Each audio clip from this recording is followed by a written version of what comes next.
the first blood draw I ever did was on a sea turtle, believe it or not.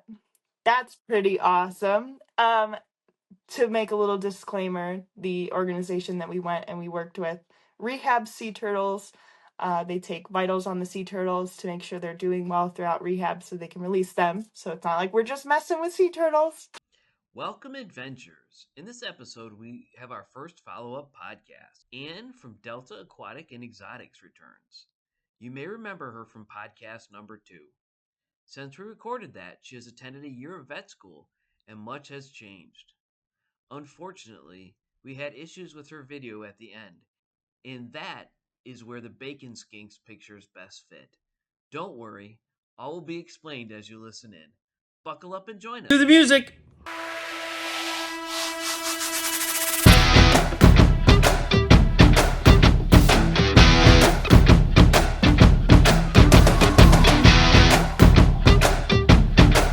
Welcome, adventurers. Today I have a return guest for the first time ever in this podcast. She was our second podcast, our first real guest, and she's going to be our 24th podcast. Welcome back, Anne. Would you go ahead and introduce yourself? Hi guys! I'm so happy to be back. My name is Ann Pannent. I'm the owner of Delta Aquatics and Exotics. I was here before and I was younger then and I talked about all kinds of fun things, but I'm back now from my first year of actually going to veterinary school. So I'm excited to be back and kind of talk about what I've learned and some new things that I'm doing. All right. How would you define yourself? So, as within the reptile kind of community, before I was a little bit more of a kind of full-time breeder, but since going to school, obviously things have changed. Mhm. So now I'm a little bit more of kind of doing some breeding on the side, and mostly just doing a lot of personal educating with my animals while I'm actually in school. So my roles have changed a little bit, but still have that same passion for reptiles, amphibians, fish, birds, kind of you name it. So when we first recorded, it was probably over a year ago because it took me a couple months to learn how to actually edit. So I didn't put it out for a couple months, and I actually didn't know that you were going to go to vet school. So I added an extra, which is the opposite of an intro, that you were going to go to vet school. So everybody know that watch the first one. You don't have to watch the first one to watch this one because we're going to ask many of the same questions. But you might want to because she might change her answers, and that's fair because being through a year of vet school is very similar in a way to being through the first year of medical school. And you don't. I remember that it's been 20 something years, but it changes you. And so let's see what's happening and let's see where we go. So, what was your first exotic pet? This probably didn't change, but we'll ask it anyways. Yeah, my first ever exotic pet was actually a pet I still have, which I think I did mention last time, is my Russian tortoise or Horsefield tortoise. Mm-hmm. Her name is Maxine. I don't exactly know how old she is because they don't know how old she was when I got her, but she is full grown now, so she's not in her like growth period anymore. Well, even though reptiles continuously grow throughout their life, but she's full grown. And I at this point I just know she's going to be in my will, so she's got a long, long life left. Yep, there we go. All right, let's hope that doesn't work out to be too soon. What is your favorite exotic pet that you've kept? That I've kept. Ooh. I feel like this answer might have changed if I answered this before. Which it's actually a little bit sad. I had a leopard gecko, his name was Jazz, and he was my first ever reptile that I bought myself. When I was in undergrad in college. And unfortunately, actually, this past year of vet school, he did actually pass away, which was really, really sad. But he'll forever be my favorite. My mom bought me, I have this little bracelet. I have so many bracelets, but there's a tiny bracelet on my wrist here, and it actually has a picture of him embedded in it. So if I'm ever, I can hold it up to some light and I can look at it and see him. So he's always with me. But he's awesome. People think leopard geckos are like basic or whatever, but they're so cool. He had so much personality. So I miss him, but he's always the best. They tend to be a good pet, but I wouldn't call them basic. So, all right. So, what is your most desired reptile? Oh If you could have any gosh. reptile. Probably, oh man, probably. I've been thinking about it. I really love abronias. I've been looking at them, and online they're of course like thousands of dollars that I don't have. But oh my goodness, they're so pretty with their greens. Like they look just like dragons. But obviously, from doing my research on them, they're very, very, you know, they're not very hardy yet. I think in captivity they're kind of tough to breed. So people that know about them should maybe work with them. Hopefully I'll get to work with them in the future, but they're super, super cool and super pretty. So definitely would love to work with them someday if I could. That's great. Yeah, I actually looked at him at some point or other. I think Bill actually had somebody that had him on his podcast. Where are they from, Abronius? I want to say over near like Indonesia, but I'm not quite sure. I looked at them a long like years ago when they were also not thousands of dollars. They were like $700, and I was like, even then I was like, that's too much money. So that's when I did all my research. But ever since then, it's gone up to like $2,000. I'm like, we'll just wait. Okay. We'll just wait on that. If you could have any pet, even if it were to be illegal today, not that you would do something illegal, but what would you have? I would love to have. I don't like I said. I don't remember if I answered this, so I'll be curious to go back and check what I Mhm. said. But I would love to have a pangolin because I think they're so cute. They're so cute, and it's so sad because they're like the number one like most trafficked or most like hunted poached animal because they're like a mammal with scales. That's awesome. But they're so cute and they're so cool. And I almost got the chance to see them when I was traveling when I was a freshman in undergrad, when I went to South Africa, like there was like a chance you could like go to something or whatever, and I don't know. I wasn't able to go, but I love them. I think they're so cute, and I actually just want to pet one day if I ever could. You can because there's some. It's just south of Cincinnati. What's that city south of Cincinnati? There's a aquarium down there that has a penguin adventure that you can go and pet him. So it's only 3 or 4 hours away from your home. Oh my So goodness. that I, which is weird because my first daughter, my oldest daughter, second kid, actually loves them, but we could never line it up. She went to Akron. Two of my other kids went down to Cincinnati for school, and we could never line it up to get her to go because she was always in school.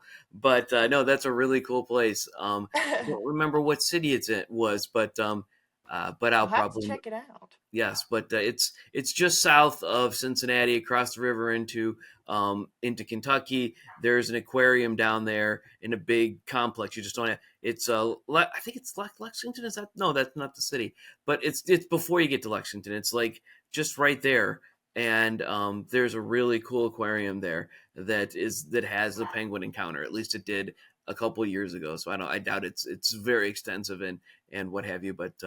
That's very cool. Yeah, that's a great idea. I didn't actually get to do it either. I didn't want to do it without my daughter Emily, and we never did it. So we felt bad. But then the kids, my middle kid switched out of Miami and went over to Baldwin Wallace. And 3 years there, she spent 1 year in Miami, but the pandemic got in the way, and she decided to switch to Baldwin Wallace. And she had just graduated a few weeks ago, and so we never got to go down there. We thought we were going to be down there for 4 years, but only ended up being 1 year. So, what was your first reptile show that you ever went to? It was actually so now it's called the Fremont, Ohio Reptile Show or the Backroads Reptile Show, but it's in Fremont, Ohio. But originally it was in Findlay, Ohio, where I went to undergrad. And I had no idea reptile expos were a thing until I saw it like a little, you know how you see them, you see the little like yard signs or they're like posted up wherever. And I was like, wow, I don't know what that is, but I totally have to go. And I didn't have any friends at the time because I didn't know anyone in Findlay. So my mom was there. And so I made my mom go with me, which is kind of embarrassing, but whatever. Well, you're young, and I take my kids, even though that they range from 17 to 26. The oldest doesn't like going, but he did go with me with one, so it's not that embarrassing. But yeah, the BRM Reptile Expo, they actually have two. They have one in Fremont now, and they have one in another city in the Toledo area. Yeah, and then I ended up getting to vend there, so it's kind of like it was like a cool moment when I actually got to become a vendor at that point because I was like, this was like my for show, even though it's not in Findlay anymore. But there are talks. I read online there are talks that they might be moving it back to Findlay. So could go there, the old stomping ground, if you will, and go vend at my first ever show. That would be cool. Yes. Okay. So where else have you done vending at? So I've vended the All Ohio show in Columbus, and I've done the Cleveland Reptile Expo, obviously up in Cleveland, or more like Medina, but in Cleveland. So those are the three shows I was going to do a long time ago. I was going to vend Aquashella, which is like one of the largest aquarium conventions slash festivals, takes place in Chicago, but unfortunately it just never worked out. But I know like Zoom Ed goes there and stuff. It would have been really cool to hang out with those guys, but it just didn't work. Have you ever been to other shows besides the ones that you vended at?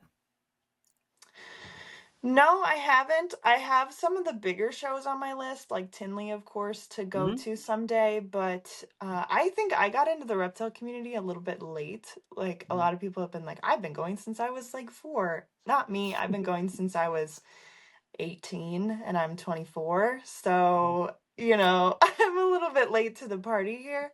That's But not on eventually, you. That's probably your parents didn't take you. So all my kids started when they were, in diapers, going to the shows because I was going to all of them and Jen was going to all of them. But and Abigail will continue doing it because she's wheelchair bound and we take her with us everywhere. But what would be your most desirous to attend?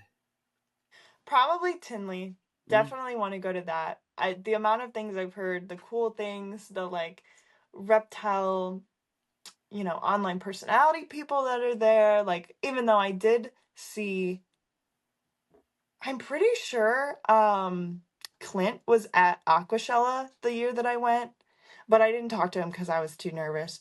But I'm pretty sure he was there for that. But I would love to meet like Tanner from Serpa Design, excuse me. Love to meet him. That would be just a dream. Love to do that.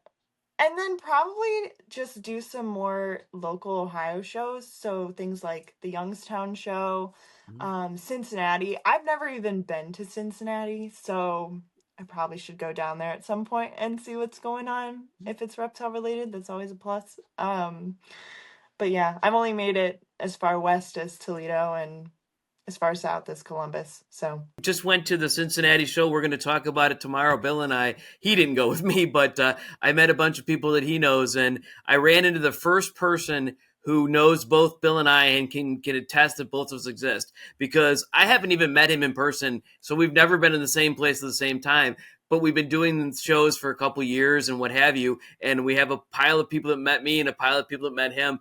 And for the first time ever, that last Sunday, I met Asia, who actually has met both of us. And so it was like, wow, we finally found someone who really knew each other. So it was kind of neat. But the Cincinnati show is really nice.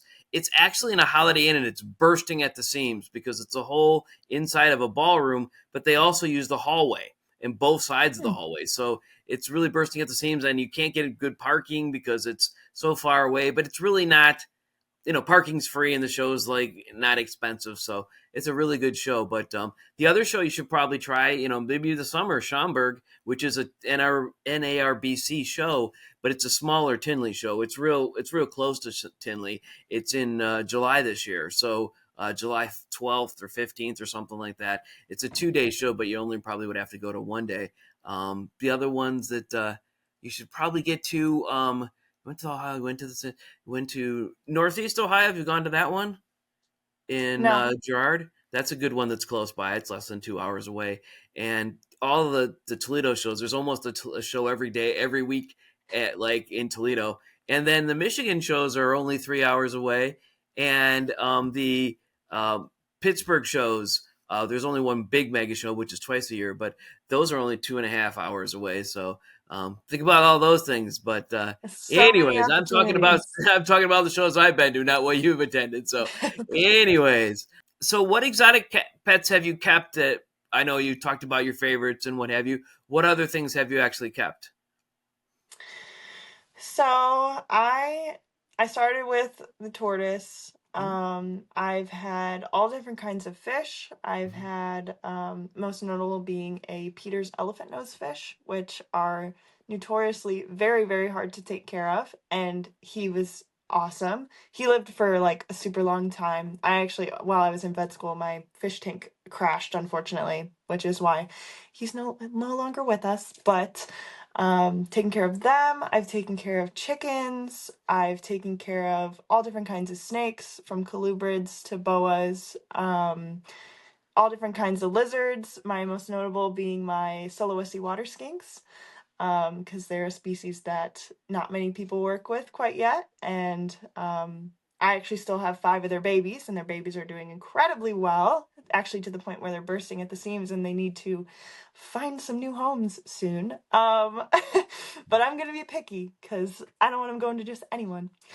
Um, but other than that, I don't know. We've had all kinds of critters throughout my life. I have a horse right now too, which is super exciting. Not really super exotic, but I mean, still a It's large animal. unusual for most people, you know. Right, right. But yeah, all kinds of things. And my backyard is has a creek and woods, so we always get all kinds of wildlife and other things running through there. So tell me, how did the Horsefields tortoise come to you?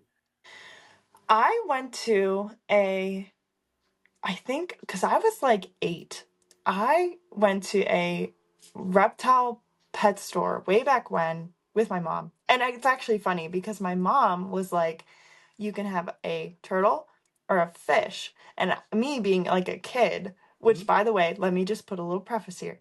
Please do not buy animals for your kids. Buy an animal for you and let your kid learn from it. Cause like, but I Yes, was like, no, learn that. I was like, fish are boring. I don't want a fish. I want a turtle.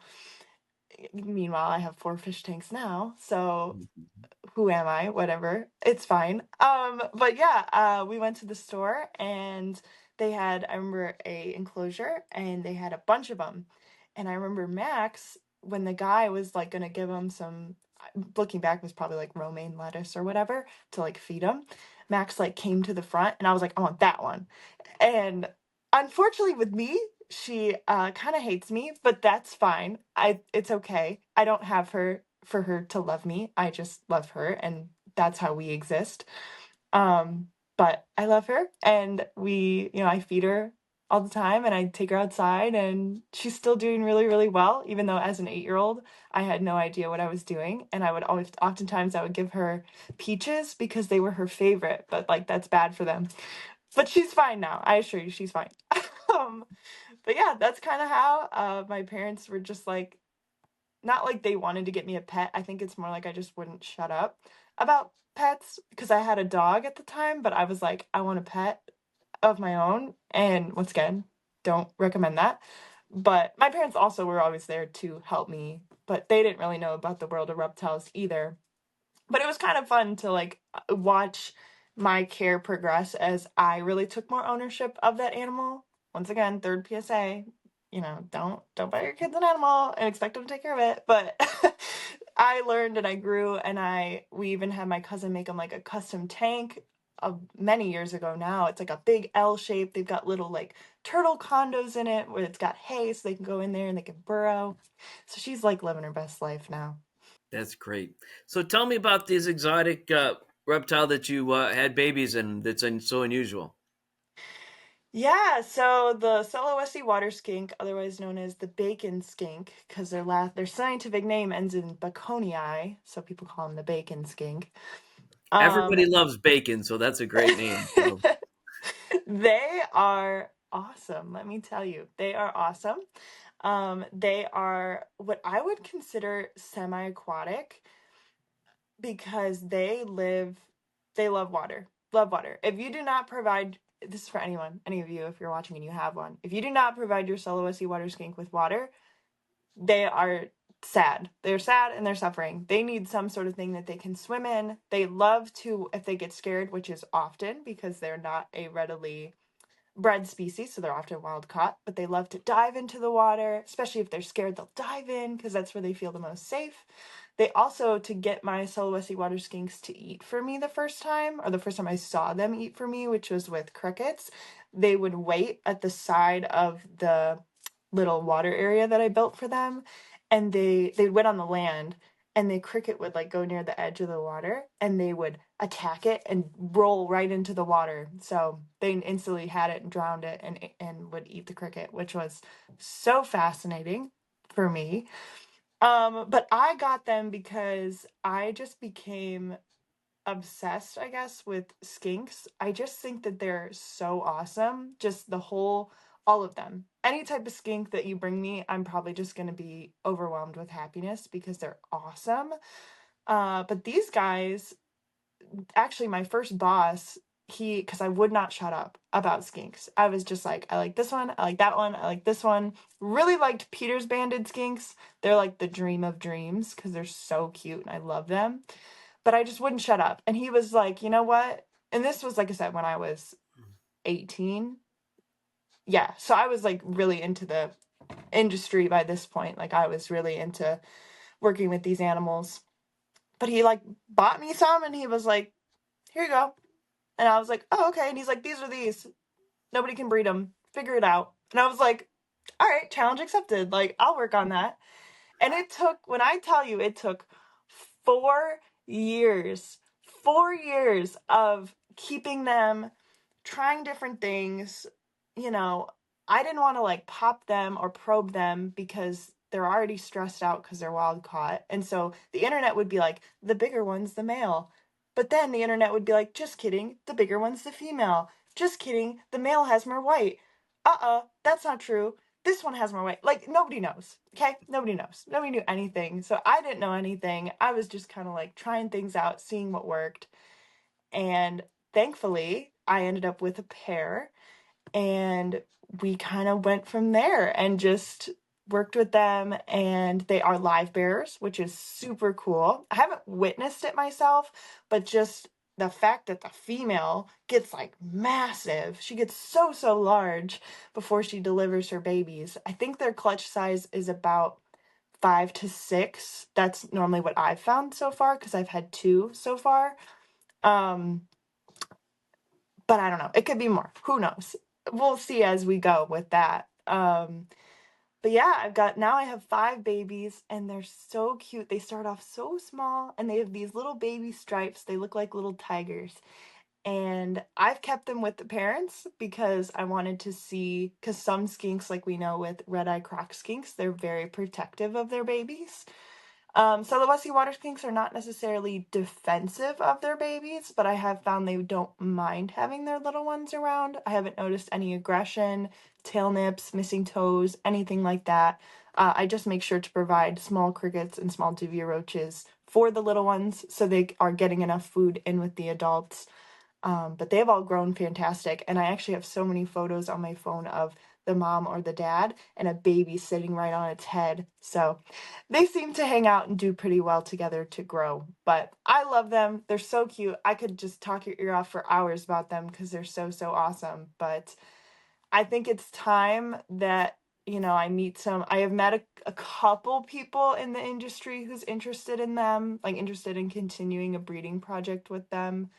um Even now, like, they're coming to me and being like, what did you do, or like, how did you do it? And I'm like, I have no idea, I just did this and this and it worked, and this is what I found. So it's weird to be the person that people come to for this species. I don't know, that's insane to me. But I actually told the guy, he was like, yeah, like, please, like, I really would welcome like any of your help. I was like, and he was like, I'll like pay you. I was like, no. I was like, I will give you any of my information for free. Like, I want this species to be more captively bred. It's so sad when I see them at the reptile expos though, because they oftentimes look like garbage because they're kept in like the bins, which is fine, like the Tupperware, but they never have any like wet like newspaper or anything, so they're so dry. And like I said, they love water, so they get so dry and then they look like crackly and sad, so it makes me sad. But they're super awesome, and I hope that one day we can have like them, since they're live bears, they're just breeding all over the place and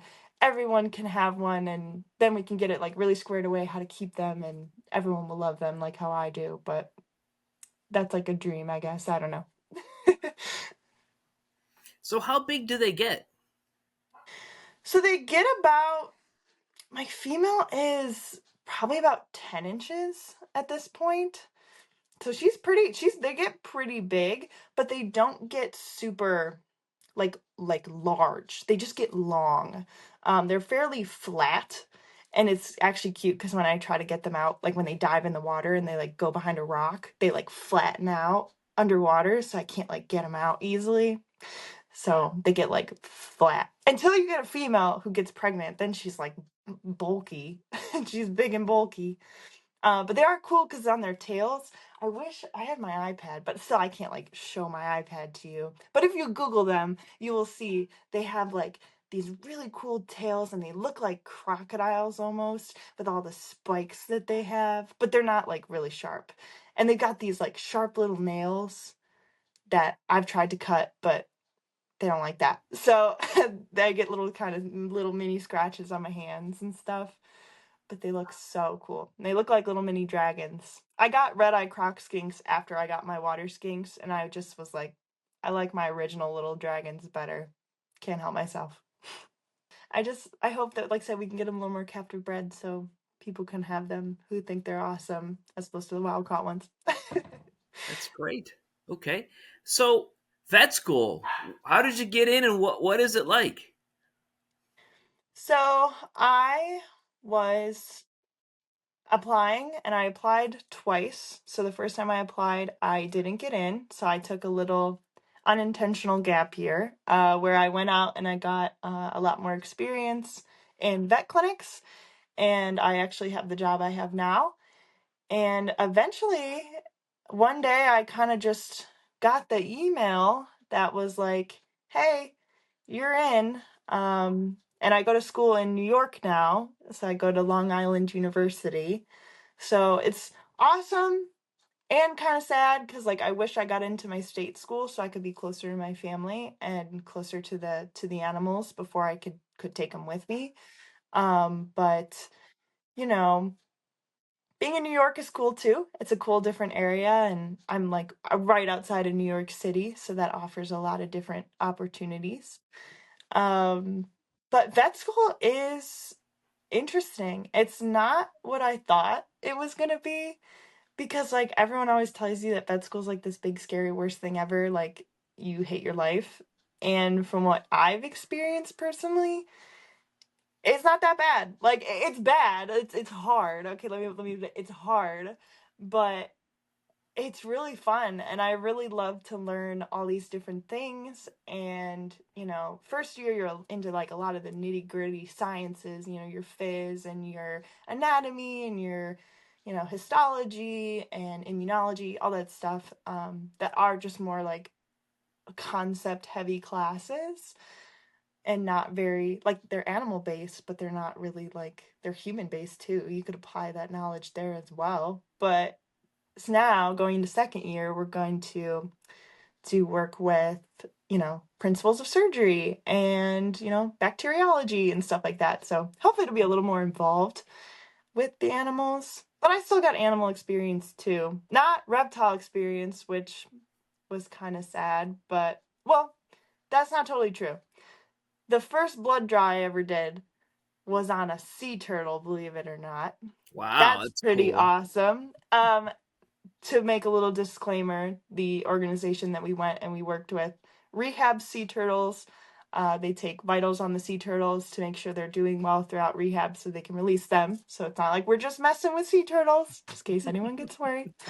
Um, but yeah, so that was my first ever blood draw was that. So that was awesome to get to experience. But within vet school, I haven't found too much exotic stuff yet. Like we have an exotic club and I tried to run for vice president and they said no.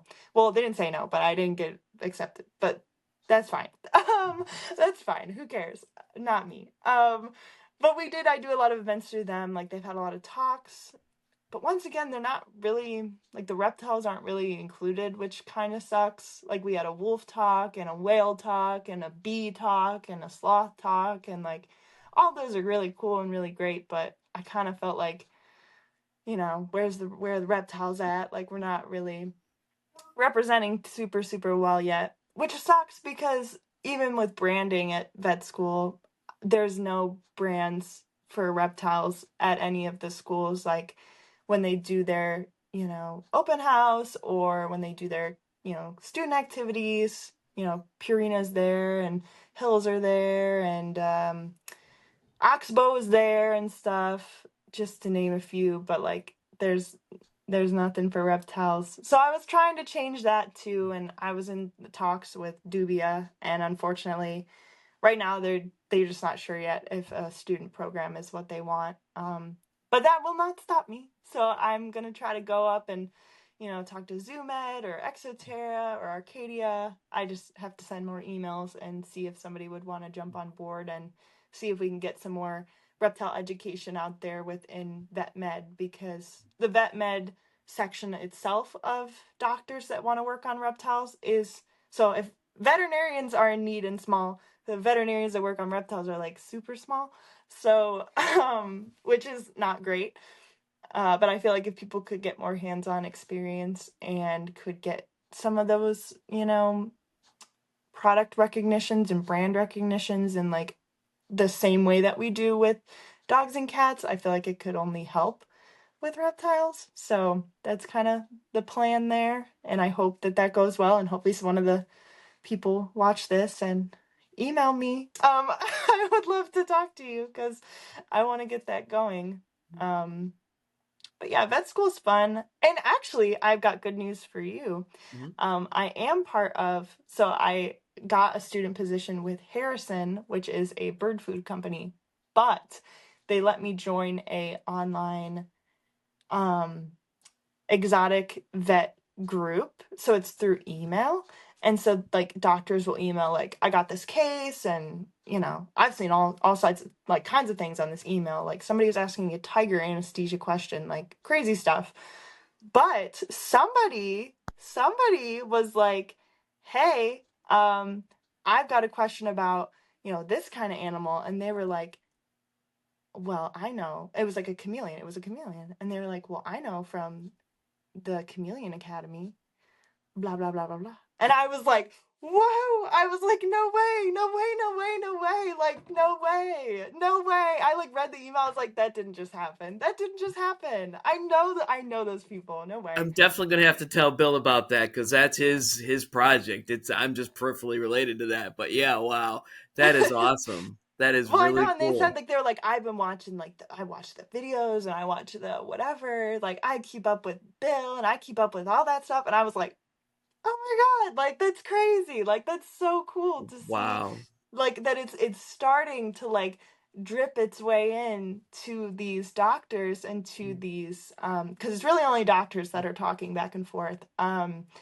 It's starting, it's starting to get in there, which is so so cool to see and to experience. And I hope that we only have continued.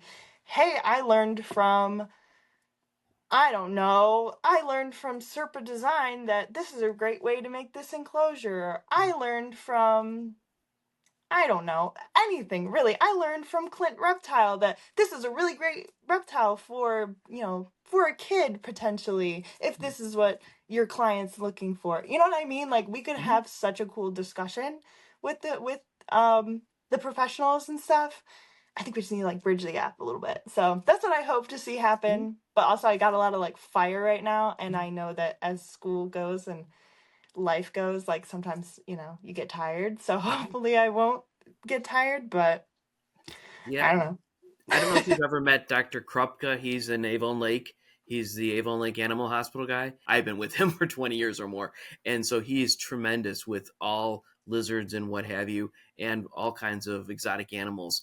And so if you get decide, you get rotations or whatever, if you could figure out a way to get in with him, he has like 5 or 6 people that work with him now that are actually exotic animal reptiles, pets or what, reptile vets or what have you. Is that the wrong word? Pets. I'll They cut probably that. have pets Now that too. I've said it, I'll cut it. I don't. I don't want to. But he is tremendous. He's actually did surgery on one of my chameleons. The horns snapped, and 2 of the quadricornis, my one favorite quadricornis, his bigger horn snapped, and because apparently he fell, and he removed the bigger ones and did a tremendous job. That was my birthday last year, so it's been almost 9 months now since, and he's doing great. So that's let me know if you need to meet him and what have you. I'm sure he'd be happy to teach. He's now doing more administrative. Yeah, and I also got funny enough, I got from my dentist. You never know when you're gonna find connections, but Mm-hmm. I got from my dentist the head veterinarian's email for the Cleveland Zoo. So I tried to email him. He didn't email me back yet, but we're gonna send another follow-up email and see if I could, dip my toe in there and see see what's going on over there as well. But yeah, I'm always looking for new experiences, and I don't have a ton of free time, but with the free time I do have, I love to once again just like learn from different people. And that's not even within the vet field itself. I mean, I learn from keepers. I learn from, people who like botanists, because I'm always trying to learn how to be better with things like plants, and I learn from all kinds of people. So I love having those opportunities to learn new things. Yeah, and if you want to connect, maybe start with someone like Josh from Josh Frogs, which is in Michigan. It's a couple hours away from here, but he's tremendous. He's actually been on Bill's podcast, and I met him a couple times at the Michigan shows, or something like the Bio Dude, or some other people who are really into the exotic animal stuff, but not actually a big company. But then obviously, like you said, Tinley would be really good to go to because all these people are at Tinley. And even the major companies are at Tinley. Now they're not the biggest representatives of the major companies, but the reptile parts of them are there. So that would be a good thing to go to. And I'm sure that actually I've never been to the Schaumburg show. I'm going to go this summer, as I said, but I've heard that all of the Zoom eds and everybody else is actually at the Schaumburg show as well because it's such a big thing. So that's something to think I about too. sent them an email, so I walk up there and be like, "Did you get my email? Do you need? I'll send a second one if you need. I'll send a follow up." All right. Now you just go talk to them and just start talking to them, and you tell them you're in vet school, and they'll just keep talking and talking. The next thing you know, you're doing a project with them, or they're actually helping you or asking you to do something. So just get it out there and be what have you. How many years is vet school? It is 4. Mm-hmm. So it's a little different from medical school, Mm-hmm. because normally for medical school you have the 4 years of schooling and then the residencies required afterwards. Mm-hmm. But for vet school you have 3 years of course/clinical work, meaning not really clinical work, but more like just your hands-on skills work. And then your 4th year is when you'll do your actual clinical rotation. So that's when you'll go in and you'll do your anesthesia rotation, your emergency rotation, small animal, large animal, blah, blah, blah, whatever. And Mm-hmm. then you have your electives. So that's when you get to kind of pick and choose kind of what you want to take more area of interest in, whether it's behavior or you want to do another like anesthesia course or emergency course or exotic med, companion med, zoo med, all kinds of things that you can kind of tailor make and pick for that 4th year. Now, some schools do it a little differently too. Like there are some schools, I believe like Missouri, that does 2 years of coursework and it's like continuous all the way through. And then there's 3rd and 4th year are the clinical rotations. So there are some schools like that, but my school's not like that. So I can't speak on how that is. But yeah, so it's 4 years. And then after your 4 years, you can either go right into general practice or like go to work for a clinic or whatever, or you can decide to take the specialization path. So to do that, after your 4th year, you have to get an internship, which is normally 1 year, and then you can apply to go into residency, which is another 3. So Wow. ends up being a lot of schooling, 12 years, but is what it is. And being a vet, it's like there's so many animals and so much diversity. I know most vets see cats and dogs all day long and a few other odd things, or birds occasionally, or reptile or what have you, but and there are large animal vets who see the farm animals. But no, it's so interesting that that's the way it is. Yeah, medical school. The way when I was there, now caveat that was 25 years ago. I think. Yeah, I graduated in '96. So yeah, I guess whatever. It was a long time ago, and Doesn't so it was matter. two. Year It doesn't was two matter. years of medical of book work. You didn't do any, you didn't touch a patient, except for maybe one rotation where you just learned to do the physical exam, and then 2 years of being a student and doing all things on being the low man on the totem pole, and the next thing was residency, and then you could specialize from there. So no, so now you're just trying to get through vet school. And is your business on hold, or are you trying to do some stuff? Or are you just trying to keep the stuff? I mean, I know that I actually fostered some of your pets. Not all of your pets. It seems I had only a small portion of them. I had the 2 day geckos and the chihuahuas and the cresteds, and we won't talk about the other ones that I only managed to keep one of the two of them. But he escaped and we didn't see it. But He's living his best anyways, life. but those are the chameleon geckos. But we did trade out to rehome one of my chameleon geckos with you. So now you still have a pair. So there we go. What's going to happen with all those? What's going to happen with your business now? Is it just on hold, or you? So the tentative plan is this. Because I don't like to live a normal life. I want to live a chaotic life, which is so fun. Majority, not all, but a majority of the animals are coming to New York with me. I was able to get a house to rent, which is awesome because I was just in the dorm the first year.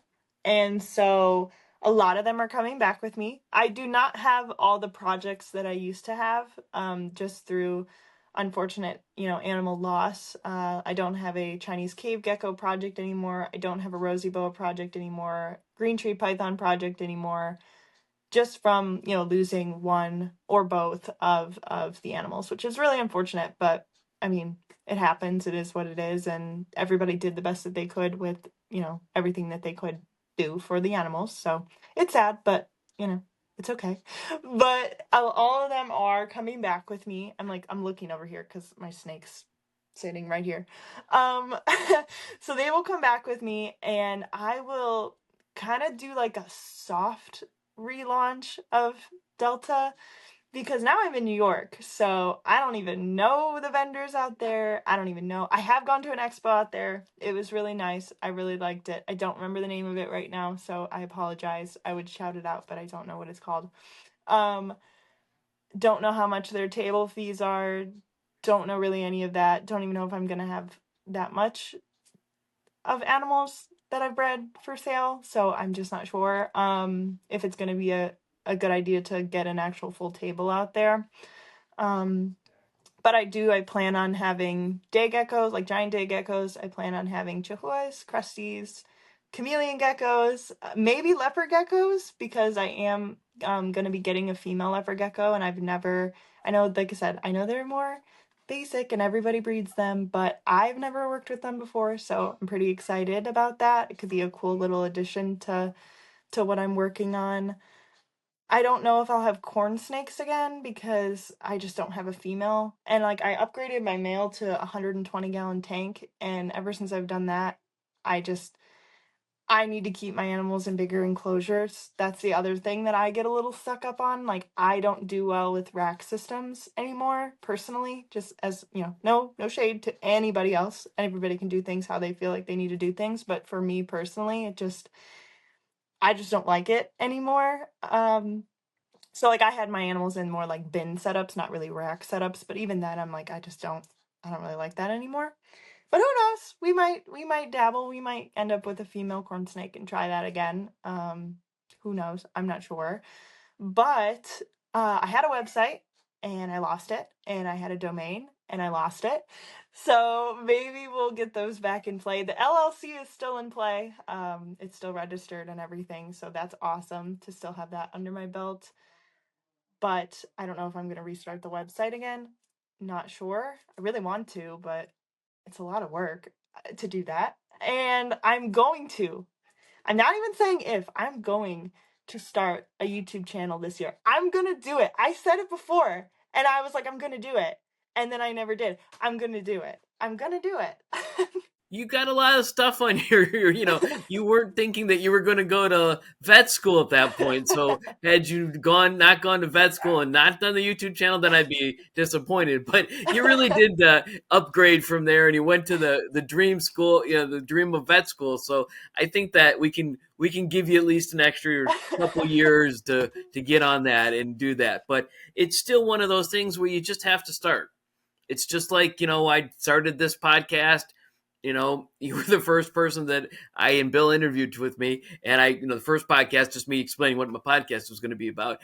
But, and I did live shows to start with, and I did a weekly live show. I'm still doing a weekly live show. You just got to do it, and just got to keep doing it and doing it and doing it. And then you get better at it. You can find, if they leave them on there, the people on YouTube, their first couple shows, they're really not good. But most people just get race of them. I just think, people need to see where you came from and where you're at now. So that's my intention, to just leave everything up.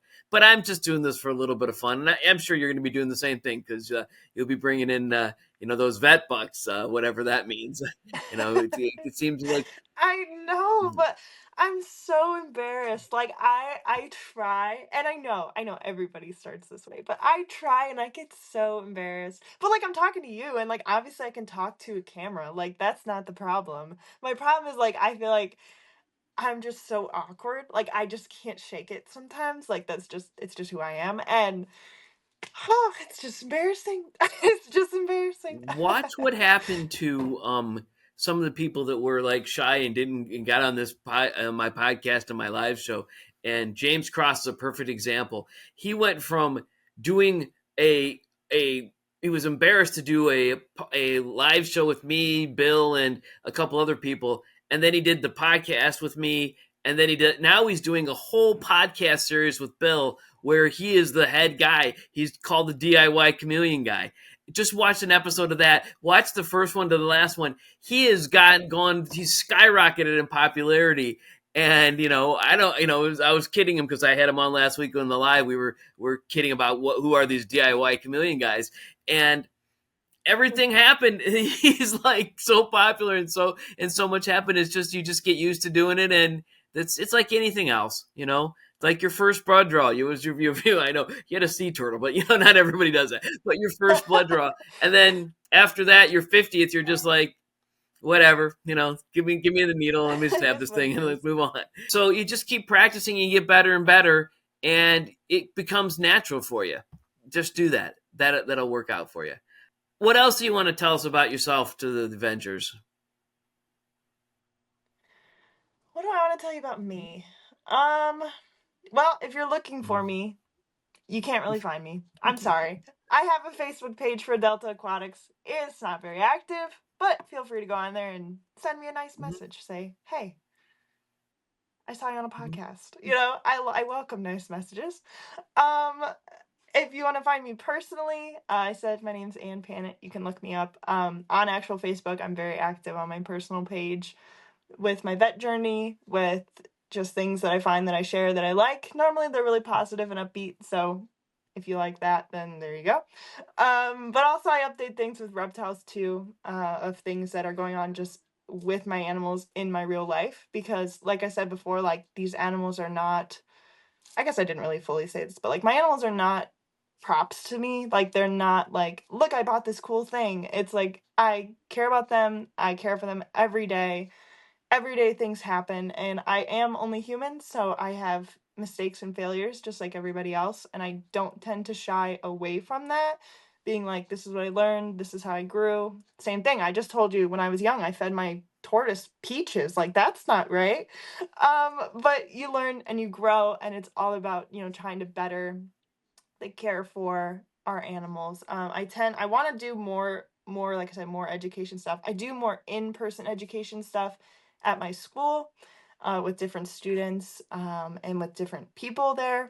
but I want to start doing a little bit more of that on my social media. I'm just not really a social media person. Like Instagram, don't even get me started, scares the crap out of me with that. But Facebook, I tend to be a little more relaxed on, and I want to do more, care and education stuff with my animals. And then I plan on just building it from there. Maybe we'll get a website again. Maybe not. Who knows? That's an adventure. Maybe we'll get a YouTube channel started. Maybe not. Who knows? That's an adventure. We'll get a DVM, so that's gonna happen for sure. No matter the chaos, that's gonna happen. But eventually, I also have a Morph Market account, but I only have the free version because I physically don't breed enough to buy the paid version yet. So maybe one day we'll upgrade, but who knows? But I plan on showing off my enclosures because I do naturalistic / bioactive enclosures. Once again, I wanted to do videos of me like building them and stuff, but it didn't happen. But I plan on showing them, explaining what I do, how I keep each of my species, because I do have a good number of species at this point. I had more, but we still, I still have a lot of them. So, keeping them in different ways, and just kind of living with them. So that's kind of me in a nutshell. I try to just do my best for these animals, do my best to educate about them, whether it is reptiles, fish. I'm working, like I said, with a bird company now. I don't own a bird yet, and I probably won't for a while because they're a lot of work, but absolutely love them. I'm fear-free certified in avian medicine, so that's pretty cool. I did that throughout my first year of vet school. Got fear-free certified for that. No fear-free certification for reptiles yet, but maybe they'll get on that. I don't know. And fish, who knows with that kind of stuff. But yeah, I go to expos around the Ohio area, so I guarantee you I don't look like this a lot. I have a sweatshirt on and jeans, and I don't know, I put a hat on and nobody really knows who I am, so I go in disguise, I guess, Incognito, huh? just in my average everyday life. But feel free to say hi if you want. I will gladly say hello. But I'll be walking around and buying feeders. I'm not buying any more animals, so if you see me with an animal, please tell me, hey, maybe don't buy that, because I can't take any more animals right now. But hopefully one day like I said, I have the channel and I have more of a following on my business Facebook page. I just haven't done enough with it yet. And hopefully one day we can have really cool care videos and cages and stuff like that I can work on. But I really got to get through school first. So that's kind of the main goal. Definitely, that's a goal to get through. And I did have pets and fish and reptiles, and that's where I earned my name McZoo while I was in medical school. But it was a lot of work, and the main thing was to get the MD and then get on this other stuff and play. Thank you for being on today. We really appreciate you being here. Thank you for the update. It's so great to hear you. And you did so much better than the first time when we couldn't hear you at all when you were on the live show. And then we did the recorded show, and it was a challenge for us, but because we wouldn't upload because I think it took 2 or 3 days or whatever. And but you're actually at a greater percentage now, so I thank you very much for being here, and we appreciate it. We look forward to an update in a year or so. Heck yeah, this will be good. We'll have a little mini series going There we go. Maybe I'll have a on. section where we do a monthly, call with the vet. It's kind of one of those. Once you graduate, we can do the this month with Anne or whatever we want to do. So Yeah, we could do little case studies. Like I could be like, I had this come in, and this is what happened, and I could do something yeah, like then that we can just keep because going they and don't have a start. lot of HIPAA stuff. But I just got to wait. I So got to stay. I got to hang in here for a few more years till you actually graduate and get going. yes, yes, you do. Yes, 100% yes. All right. Well, thank you very much. Yeah, no problem. Thanks for having me. If you enjoyed this adventure and want to be alerted when more are available, please click the subscribe and maybe even the bell button. Thank you.